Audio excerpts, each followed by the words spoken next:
Ya ha nacido. ¿Está entero? La madre está bien, ¿eh? ¡Qué chulo! Sí. Son 2,7 kilos, ¿eh? No es sin cesárea ni nada, ¿eh? Parto natural. Sí, sí, sí. Ha ido todo muy bien. Sí, de las caras.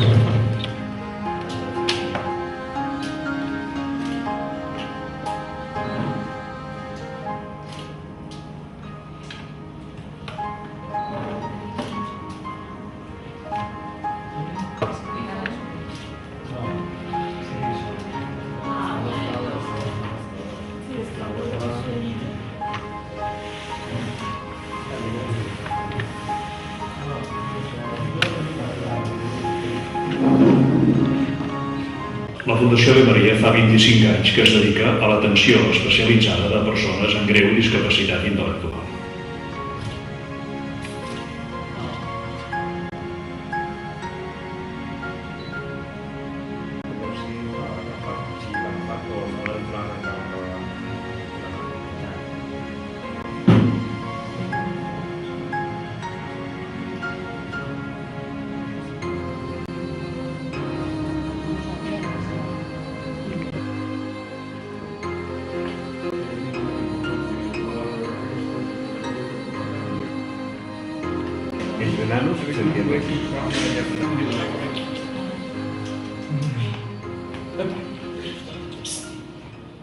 Good morning. Can I stand up and stretch a little? Yes. Yes.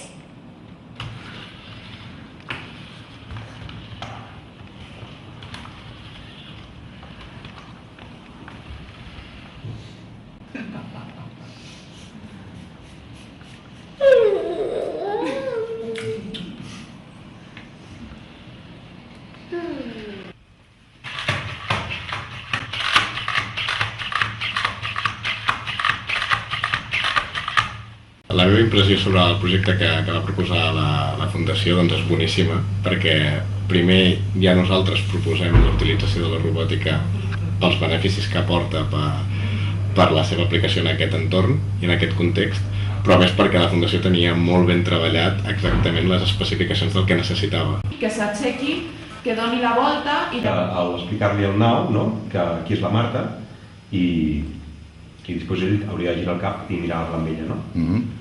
Vale. Ja? Mira, Nau, aquesta és la Marta. Tu encara no la coneixes, però quan arribem a la Fundació te la presentarem. És una persona que treballarà amb nosaltres dins de l'equip i ajudarà i t'ensenyarà coses perquè tu puguis fer-les, d'acord?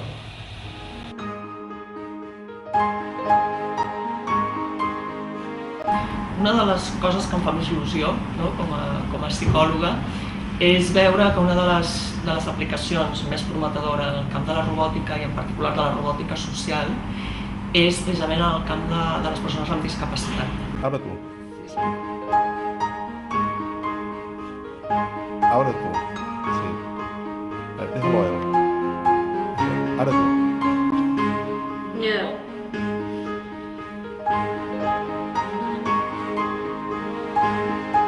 El nostre posicionament des del punt de vista de la robòtica no és fabricar robots, sinó que és poder donar consells que permetin que aquests robots tinguin una millor interacció amb les persones.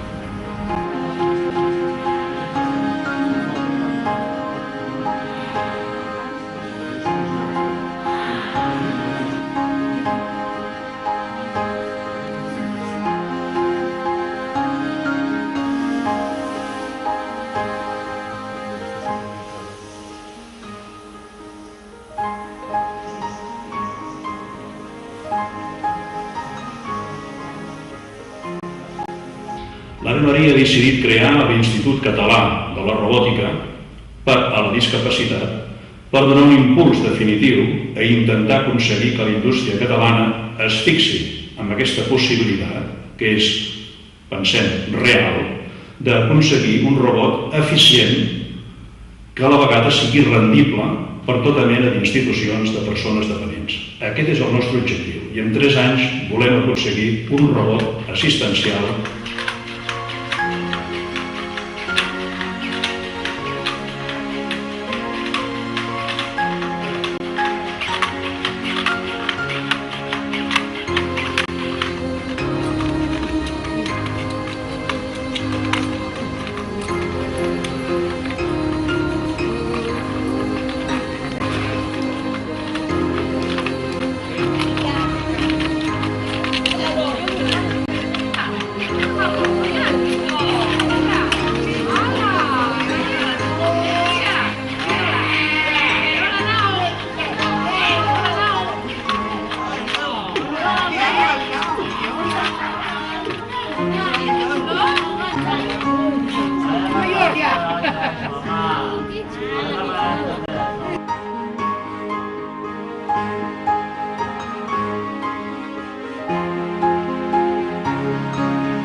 Thank